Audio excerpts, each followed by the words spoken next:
The story of the East India Company begins in 1600. England, eager for a share of the lucrative spice trade, formed this powerful company. Its mission was to secure spices like pepper, cloves, and nutmeg. The company was granted a royal charter by Queen Elizabeth I, giving them a monopoly on trade with the East.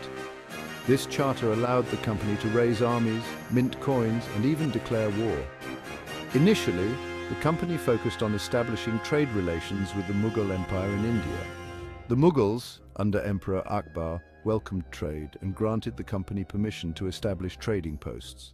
The first of these was Surat in 1612, marking the beginning of the company's long relationship with India. Despite challenges from other European powers and the threat of pirates, the company persevered. They slowly expanded their influence in the East. The East India Company's initial presence in India was primarily commercial. They established trading posts, known as factories, in key coastal cities like Madras, Bombay, and Calcutta. These factories soon became bustling hubs of activity. However, the company's ambitions went beyond trade. They began to fortify their settlements. They built walls, trained local soldiers, and acquired artillery, hinting at their growing desire for political control. The decline of the Mughal Empire in the 18th century presented an opportunity for the ambitious East India Company. They skillfully exploited the situation, intervening in local disputes and forging alliances with regional rulers. This marked a crucial shift from traders to political players. Conflicts with other European powers, including the Anglo-French Wars, further solidified the company's military dominance in India. The once mighty Mughal Empire was now a shadow of its former self. Internal strife and regional rebellions weakened the empire from within. The East India Company, sensing an opportunity, strategically positioned itself to capitalize on the Mughal decline. They expanded their territorial control through diplomacy and military force, often exploiting existing rivalries between local rulers.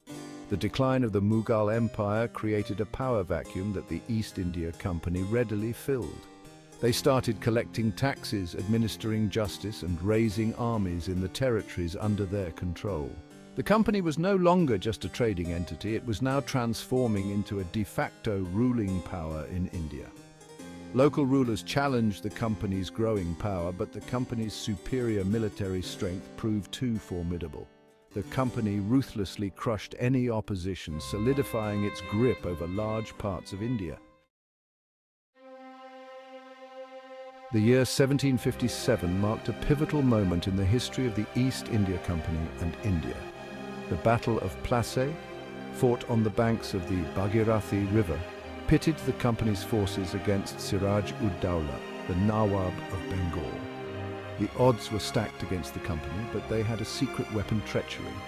They bribed Mir Jafar, the Nawab's commander-in-chief, to switch sides. The Battle of Plassey was a decisive victory for the East India Company, marking the beginning of their political dominance in India. With Siraj-ud-Dowlah's defeat, the company installed Mir Jafar as the puppet Nawab, gaining control over Bengal's wealth. The victory at Plassey emboldened the company, expanding their territorial ambitions. Bengal became their economic powerhouse, strengthening their control over India. Following the Battle of Plassey, the East India Company's grip on India tightened. They expanded their control over vast swathes of territory through manipulation, coercion, and outright military conquest. The company established a complex administrative system to govern their newly acquired territories, dividing them into presidencies headed by governors. These governors reported to the company's headquarters in London. To maintain law and order, the company established a judicial system, though it often favored Europeans over Indians. The company's primary objective in India was profit maximization, exploiting India's resources and people for their own economic gain. They forced farmers to grow cash crops like indigo and opium, leading to famines, and imposed heavy taxes on Indian merchants, crippling local industries. The drain of wealth from India to Britain enriched the company and its shareholders, but left India impoverished. By the mid-19th century, resentment against the East India Company's rule had reached a boiling point. The company's exploitative policies and insensitive attitude fueled widespread anger. This discontent erupted into a full-blown rebellion in 1857. The immediate trigger was the introduction of the Enfield rifle, with cartridges rumored to be greased with animal fat. This sparked a mutiny among the company's Indian troops, spreading across northern and central India. The uprising, known as the Sepoy Mutiny, shook the foundations of the East India Company's rule. The rebellion led to the dissolution of the East India Company in 1858, ushering in the British Raj.